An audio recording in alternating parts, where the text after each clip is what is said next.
The Cincinnati Reds took action. They have added to the rotation. Well, kinda. Nick Martinez, he's back.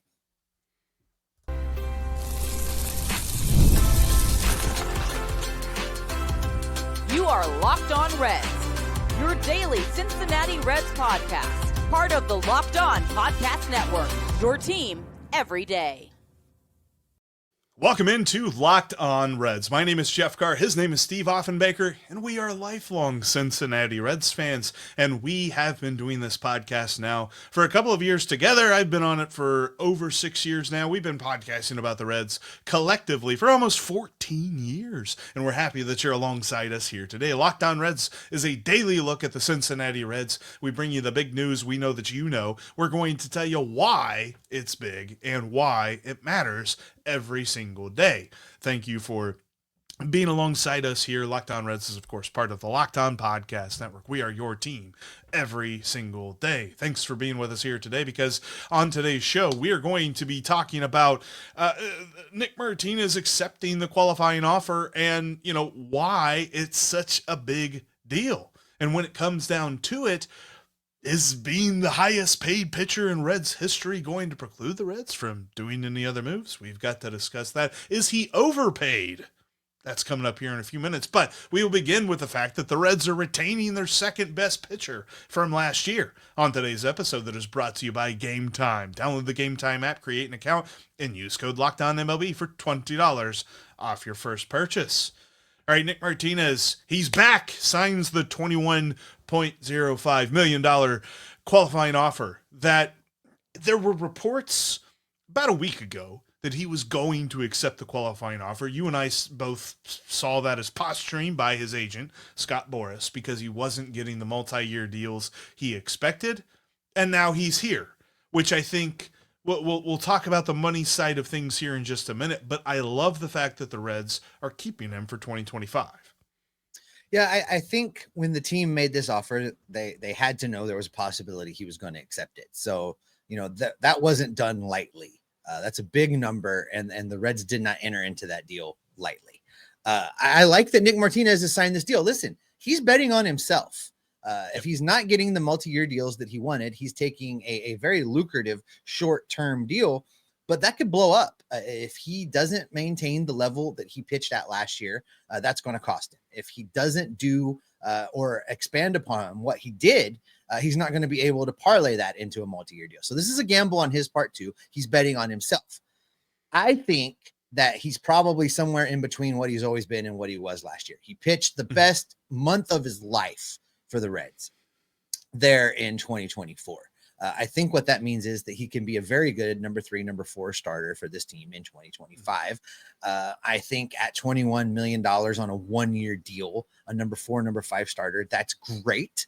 The Reds need that. They need a guy they can rely on. They need a guy that can eat some innings for them. Make no mistake, he is not returning to this team in the same role that he had in 2024.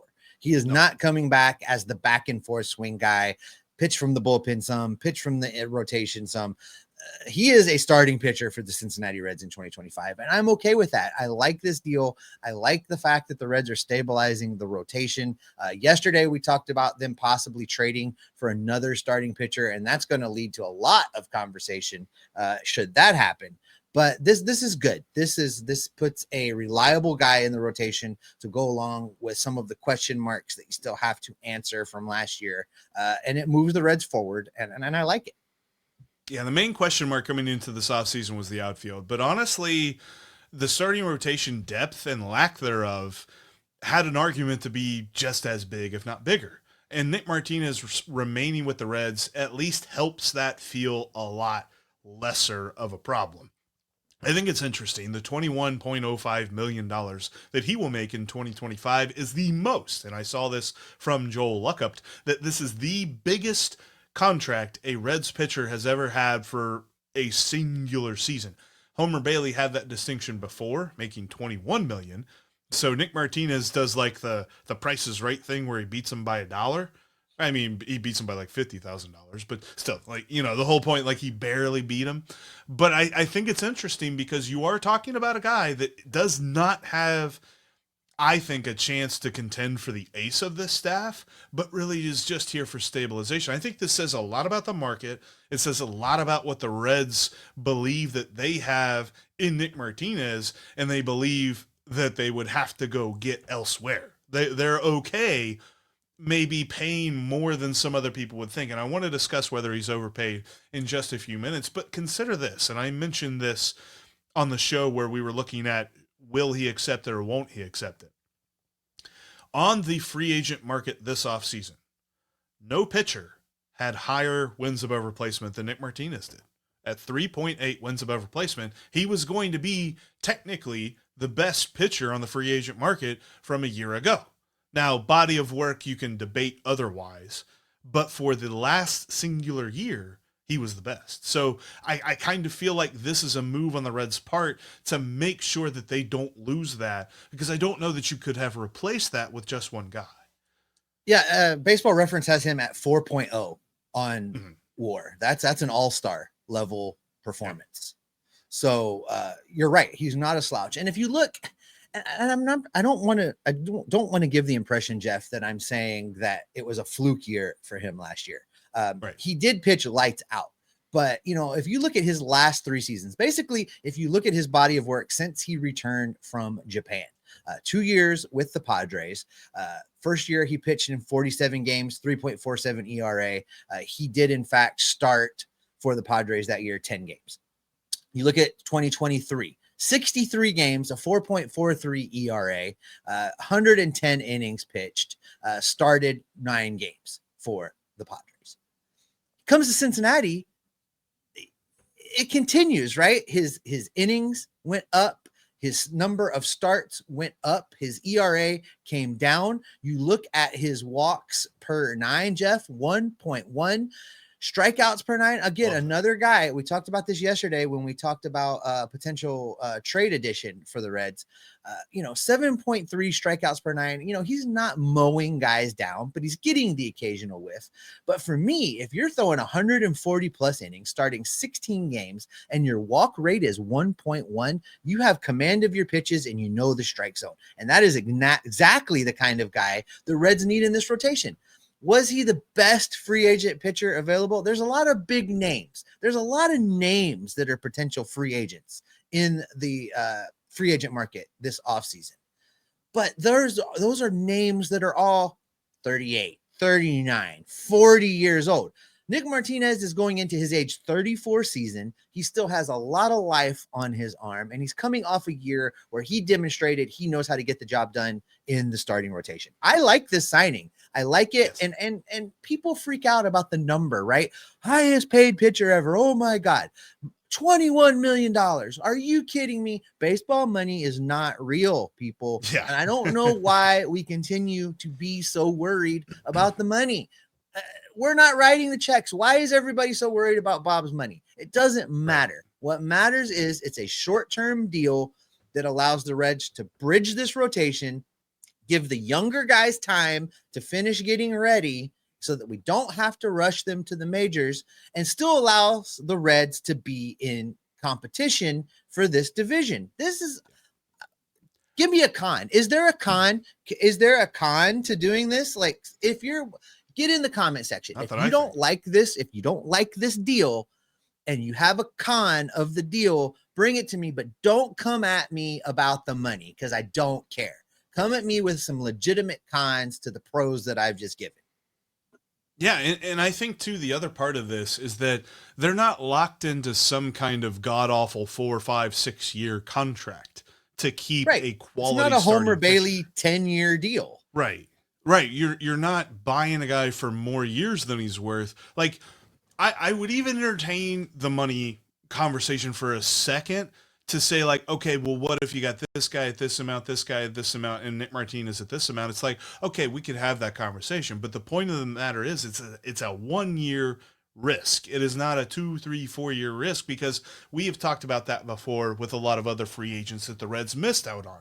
And that's because they didn't give them the years they were looking for. They don't have to worry about that. They only had 1 year, a 1-year commitment with Nick Martinez, and they weren't going to have that replacement in-house anyway. I love this for the Reds, and I think this really solidifies the rotation. if it makes you feel better about the money, and not you, Jeff, but you, the person against the money, if it makes you feel better, the Reds were already committed to paying him $12 million in 2025. Yeah. If it makes you feel better, just look at it like they're paying him his $12 million and he got a bonus for having the best year of his life. That he got a performance bonus, because if they had escalators in his contract for the way that he pitched last year, he would have made more than a $9 million bonus. So the money is not real. I like this for the impacts that it has on the pitching staff, the impacts that it has on solidifying the bullpen, the impacts that it has on all of the arms in the minor leagues, that now everybody can kind of take a pause and evaluate them based on merit and readiness versus, oh my God, we need another pitcher. Escalators. Eels. Yeah. Real ones will know. All right, Jeff, let's get out of this segment before I don't know what you're doing. All right. Coming up, we have to ask the question, Jeff, are the Reds done making moves? Are they finished with the additions? I don't think they are, and we'll tell you why coming up next. You can take the guesswork out of buying tickets to all kinds of events with Game Time. Just download the Game Time app, create an account, and use the code LOCKEDONMLB for $20 off your first purchase. They've got great deals on NHL tickets. They've got great deals on NBA tickets. They've got great deals on NFL tickets. And when baseball is on, they have really great deals on Major League Baseball as well. Jeff and I tell you about this all the time. We head down to the banks. We find our favorite restaurant. We post up. We have a couple drinks. And right about time to go settle in for first pitch, we jump on the Game Time app. We find great deals. If you're going to a venue that you're not familiar with, they have a view from your seat, and you get all-in pricing with those folks over there. No surprises, no hidden fees. You know exactly what you're going to pay for your tickets. So again, take the guesswork out of buying your tickets. Head over to Game Time, download the app, create an account, and use the promo code LOCKEDONMLB for $20 off your first purchase. Download the Game Time app today. What time is it? It's game time. We are talking Cincinnati Reds baseball today. We're talking baseball tomorrow, the next day, the day after that, and all of the days, because we're talking Reds baseball each and every day. Make sure you click like, subscribe, notification bell, follow us in the audio feeds, take us with you wherever you go. We love talking Cincinnati Reds baseball with you. All right, Jeff. Nick Martinez back in the fold. He's coming back to Cincinnati. He's going to be a member of this rotation. Highest paid pitcher in Cincinnati Reds history. I've already said I don't care. The money's not real. But here's a real question as it pertains to the money. Does that contract mean the Reds are done? Does that amount of money mean they're not going to go get anybody else like, I don't know, Anthony Santander? Are they finished? I do not believe so. I will say there's two things with this. I don't believe that they're done, because we've still heard rumors that they're actively looking for trades and things like that. That could be the bigger factor this offseason than the free agency for the Reds. They might be making more trades than signings, but whatever. I don't think they're done. The other side of this is, if they are done, this changes my view of this happening. But I still believe that this was a good move. I don't believe for a moment that the Reds extended the qualifying offer to Nick Martinez, knowing that there's a chance he accepts it, and saying, yep, okay, well, that's it. That's all we're doing. Because they understand. They know what this fan base is feeling. And I feel like the front office, I'm not saying ownership, the front office understands that they need to put a winner together. Because if they don't, if Nick Krall doesn't, there's not going to be a soul in this city that's going to be behind him. And at this point, there's very few people that are. So he knows he's got to go out and do some things. He can't just sit on his hands and say, well, we gave away $21 million to Nick Martinez. We're done now. He's going to get creative in other ways. I firmly believe that. When this team of executives flew to Terry Francona's house, they flew to his house with a plan. They had an offseason plan. They had a plan for how this team was going to be better, was going to compete, and was going to be a potential division winner in 2025. That plan did not involve just signing Nick Martinez and sitting on their hands. That was not the plan. That is not the plan. Whatever the plan is, and they haven't told us, it was a good enough pitch that it got Terry Francona to come out of retirement and sign with this team. Everyone knows for this team to be better, they have to address the outfield. They have to. That had to be part of the plan pitched to Terry Francona. This team is not done. Everybody's hung up on the payroll number, and I get Nick Martinez's contract is big. But if I've got the cursory numbers right in my head, because I don't have the spreadsheet in front of me right now, this puts them at about $80 million, 81, right, somewhere in that range, right? Somewhere around $80 million. The payroll last year was somewhere around $100 million, correct? 100, 105, somewhere in that range. Right. There's still $25 million available before they're at the level that the payroll was last year, roughly, approximate. Don't come at me with, well, it's only 22.6. It's between 20 and $25 million for them to be where they were in 2024. They have already said multiple times publicly, they're going to be at the same payroll. They're going to be about there. If they stop now, they will have cut $20 million, having sold Terry Francona a bill of goods, and he will tell us so. They're not going to do that. This team is going to spend more money. Is $20 million a season enough to get an outfielder? Is it enough to get Santander? I don't know. Is it? Probably not. Is it enough to get Teoscar Hernandez? Probably not. Might they be willing to go a little higher? Maybe. Is it enough to get O'Neill from the Cardinals? Yes. Is it enough to address the next tier of outfielder? Yes. They're going to go sign an outfielder. It may not be Santander. It may not be Teoscar Hernandez, but they're going to sign an outfielder. Book it. Yeah, and look, we're not trying to spin this as, yes, if they continue to do this and they don't go get these guys, but they get some other guys, we're going to give them an A for the offseason. That's not what we're saying. But they can address needs. They can fill some holes like we've been saying they've been needing to do for a while here. And I think for me, that is the only way that you can argue that this qualifying offer is an overpay, is if it precludes them from doing anything else. And I don't think it will, because when it comes, like you mentioned, the money in baseball is like not real to you and me. It doesn't make a whole lot of sense to you and me. That there's a reason that people probably lost their minds when they saw $21 million for Nick Martinez, where the Reds only got him for $13 million last year. They're like, boy, what a raise, because I don't comprehend another $8-9 million on top of what he made. Like, there's so much to this that for us to try and explain it into our real world terms, it wouldn't make sense. It'd be like trying to explain something you just don't understand whatsoever. So I only believe he's overpaid if they don't make any more moves. And I refuse to believe that they won't make any more moves. It's so early on in the process. I didn't think that we would already have had this kind of a move done before the winter meetings. I did kind of think maybe he would hit free agency, test the waters, and then maybe the Reds bring him back on some kind of 2 or 3 year deal. But I'm just happy to know that he is on this roster. And I think that moving forward, like you said, we're talking outfield. I think that the rumor that we discussed yesterday of India for Brady Singer, of they still need to do some work and add a player or something here or there to get the deal done. But I still think that is a possibility. I don't think that bringing Nick Martinez back on the qualifying offer means that the trade talks, the conversations that Nick Krall had with Kansas City are now completely moot. He didn't just hang up the phone because Nick Martinez is coming back. So I think that we're going to continue to see moves done because this team is not there yet. There's some moves that they have to make to get there and to feel good about next year, because they saw what they did last year by coming into the season with a top-heavy lineup, a top-heavy rotation, that the moment that they deal with any amount of adversity on the injury side, they're cooked. They don't want to go through that again, because they go through that again, they have lost the fan base again, and they got to start over from zero. And that would be the biggest failure of all. No, I absolutely agree with that. I just, maybe it's the Cincinnati sports of it all.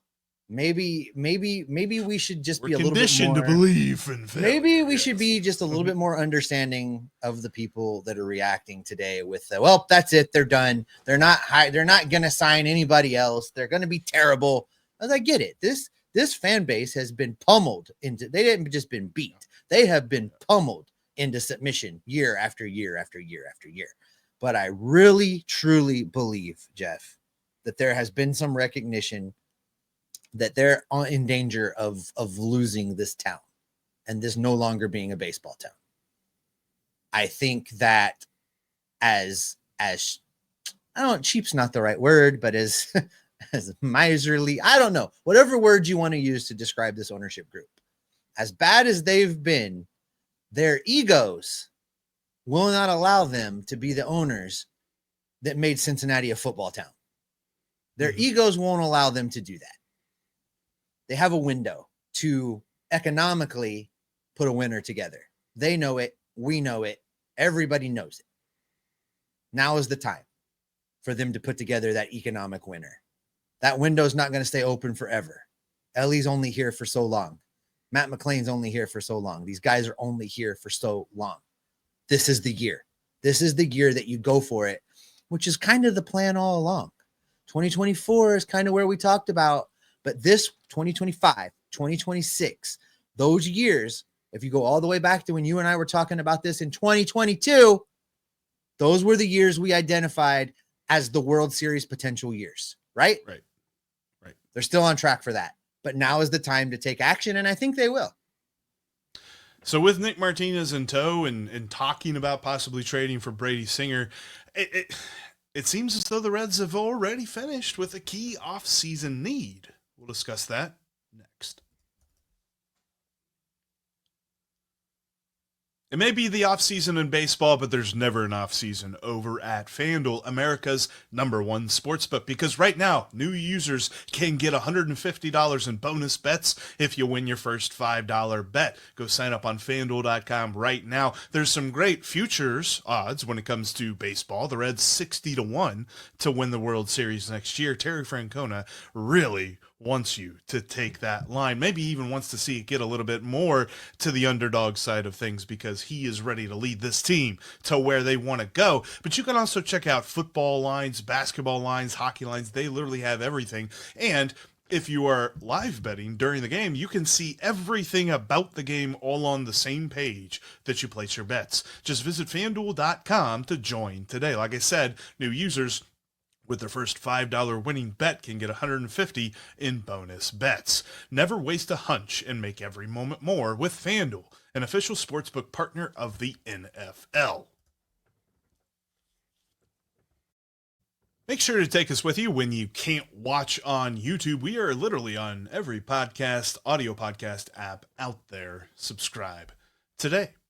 All right, Steve. So with Nick Martinez in tow, and hopefully by the time we get this podcast out there, the Reds will have traded for Brady Singer. It kind of feels like the starting rotation is set. And I love this because a few days ago, we were thinking, well, Rhett Lowder, yeah, he looked good. And you know, Nick Lodolo, yeah, maybe the blister isn't a problem. And then you got 5 guys and something like that. And Chase Burns and Chase Petty are talented, right? But they weren't going to be ready for opening day. Brady Singer, Nick Martinez, we feel a lot better about this. Yeah, and I know people are probably screaming right now into their monitors or at their car radios or wherever they're listening to us. But for the principal part of this conversation, let's assume the Reds are going to get Singer. Let's just say that happens. And if it doesn't, then everywhere we talk about Singer, you're going to replace him with Rhett Lowder. But this does give the Reds 5 starting pitchers that you can kind of rely on. Hunter Greene, I think without question, you and I are in agreement. #1 starter for this team, opening day starter, ace of the rotation. He took the turn. Now it's just a question of expanding his starts, expanding his innings. He finally got to where we always thought he was going to be and probably will continue to improve. I don't think he's reached his ceiling yet either, but he's your ace. He's your guy. Next guy in the rotation is probably Andrew Abbott. That's probably your #2 right now.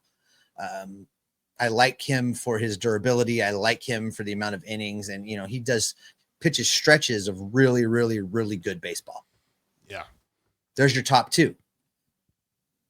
Let's say they do get Singer. Is that your #3?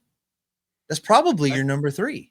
I would think think so. with the way that he pitched, and if you didn't catch our episode talking about this, go back to listen to Monday's episode where we talked about a potential trade of Jonathan India for Singer coming over from the Royals. Now we know that Nick Martinez is back. There's your number 4 guy. Now we've gone through 4: Greene, Abbott, Singer, and Martinez. You know what name I haven't mentioned yet, Jeff? That's Nick Lodolo. Another Nick. Yeah, Nick. Another Nick. Nick Lodolo becomes your 5th starter in this deal. And I know his talent is not that of a 5th starter, but your 5th starter early in the season gets to miss a start or two. Your 5th starter isn't expected to throw 180, 200 innings usually. Nick Lodolo needs to be brought along slowly. We're now at a point where his arm does not have the development on it to be a 32 start, 200 inning guy. They need to be conservative with him early in the year if they want him available at the end of the year. Nick Lodolo is your number 5 guy. Where's Rhett Lowder? Well, he's in Louisville. He's continuing to work on things, and he's your next man up. He's the guy you use to buy a spot start and a skip for Hunter Greene because he's not going to be able to give you 32 starts. He's the guy that you bring up for a spot start and a skip for Andrew Abbott, who's not going to give you 32 starts. So this is a perfect scenario. The Reds need another starter on top of Nick Martinez. And if they don't get that other starter, well, now you're rolling with Lowder. You're rolling the dice a little bit, and you need one of Connor Phillips, Chase Petty, Chase Burns, one of those guys to come along. Is that a pretty accurate picture of where this rotation is? I do love that. And let's even kind of expand it a little bit. I would expect this to be the year that Hunter Greene goes for 30 starts. I don't know if he gets there. Maybe he gets to 28, 29, but I would love to see him get 30 starts this year. I'd love to see Andrew Abbott get like 27, 28 starts. Mm-hmm. In this hypothetical world where the Reds get Brady Singer can make 30 to 32 starts. That would be amazing. Nick Martinez, 25, 27 starts, something like that. And then Nick Lodolo, Rhett Lowder, Chase Burns, Chase Petty, Connor Phillips, whoever, they all can combine to start the rest of those games. I think you feel a lot better about that than if you take Brady Singer out of this equation. And that is where I said on Monday's episode, that I believe that the Reds are a better team with Brady Singer in the rotation and Jonathan India off the roster than they are with Jonathan India here and no Brady Singer. Because I think that they have their second baseman in Matt McLean. He's healthy and ready to go. And then I think that this rotation really needs one more guy. Because if you don't get Brady Singer, then it's got to be somebody else. And it's got to be somebody else that you trust to make 30 starts. Because I don't know that I trust anybody to make 30. I hope they can make 30 starts, but I don't trust that. Yep. They need at least one guy in these 5 starting pitchers that you trust to get to that 30 start plateau, and they don't have that right now. So that would be the thing for me, and I really hope that they push for this to happen, and I hope that by this time it has already happened. But if it's not already happened by this point, hopefully it's close, because this rotation will be set and ready to go before we cook the turkey, and that would be awesome. And Brady Singer would be the gift that kept on giving, Jeff, yep. Because they would make the trade, they'd bring him over, he would do his thing. It would give time for Connor Phillips to figure it out. It would give time for Burns and Petty to be ready if they're both still here. It would allow more pitching to be developed. And then when the time comes, Singer has 2 years of team control. So if one of those guys becomes ready, now you get to trade a viable, good starting pitcher for more return. And the churn is on. The system is restocked. You can take that worry away. And then you can evaluate the Jonathan India trade. So I, as much as we've gone back and forth on trade India, not trade India, I'm with you. The best thing that could happen for the Reds for 2025 is for India to be dealt for a guy that can be your number 3 in the rotation. And just for a moment too, before we end today's podcast, I'd like to talk to a select few, because I've seen a select few continue to mention this. It's not going to be Trevor Bower. It's just not. And I'm not saying that because it should or shouldn't be. I'm saying that because 30 Major League Baseball owners have said that it won't. If all 30 Major League Baseball owners get together on something, that thing is or isn't happening. The Oakland A's should never move from Oakland, but all 30 Major League Baseball owners got together and said that they should. So now they are, and they're in Sacramento, and they're not claiming Sacramento, and who knows if they're ever moving to Vegas, but they're not in Oakland anymore. That doesn't make any sense. So compare that to the same situation with Trevor Bauer, where whether or not, I mean, he's been vindicated and all this other stuff, whether or not you believe that he's a good person is irrelevant. 30 Major League Baseball owners don't want him on a team. And if 30 Major League Baseball owners don't want him on a team, then he's not going to be on a team. So it's not going to be him. Right. And that's not a Cincinnati Reds problem. Yeah. It's a baseball problem. It's a baseball problem. And there's just, you guys can keep posting it in comments all you want. It's not going to happen. No. I just thought I had to address that because I know that there's people probably saying, well, if you it was coming. Brady Singer, you can go get this guy. You can't because they're not. No one's doing that. They would have already done it. He's available. Mm-hmm. He's been available. He's still available. He will remain available. And so go get Roki Sasaki, go trade for Brady Singer, go trade for somebody else. That's what's going to happen. Trevor Bauer is not going to happen. We have been told this by 30 Major League Baseball owners. You're not been told this by Jeff and Steve. You've been told this by Bob Castellini. You've been told this by John Ricketts. I'm trying to think of random Major League Baseball owners at this point. Cohen's not other signing guys. him. Yeah. Other guys. So it's just the guys that actually make those decisions are saying no, so it's not going to happen. So anyway, thought I'd put that in there at the end just for the folks. We'll see who sees that. There might be people commenting about this earlier on in the show. But yeah, that's how we're going to end today's podcast. Thanks everybody so much for checking out today. Nick Martinez is back. And coming up later this week, we'll be talking about the new TV deal. The Reds are going to be broadcast by Major League Baseball this coming season. What does that mean? It's going to be easier for you to watch. Is it going to be easier for them to make moves this offseason? Maybe not, but that might not be as big of a deal as you think it is. We'll talk about that coming up on an episode later this week, and the fact that the Reds are rated 27th in WAR for this upcoming year. Not good. We got a lot to discuss the rest of this week. Make sure you subscribe because we're here every single day talking Reds baseball for around 30 minutes, maybe more, maybe less. And we're going to be on YouTube. We're going to be on every podcasting app out there. So make sure you subscribe now. Check out Locked On MLB. Got a link in the description down below. Click on that. Go check out Sully. He's got all your baseball coverage every single day, looking at the league with his unique brand of humor. But until tomorrow's episode, you can always trust that Steve and I will be Locked On Reds every single day.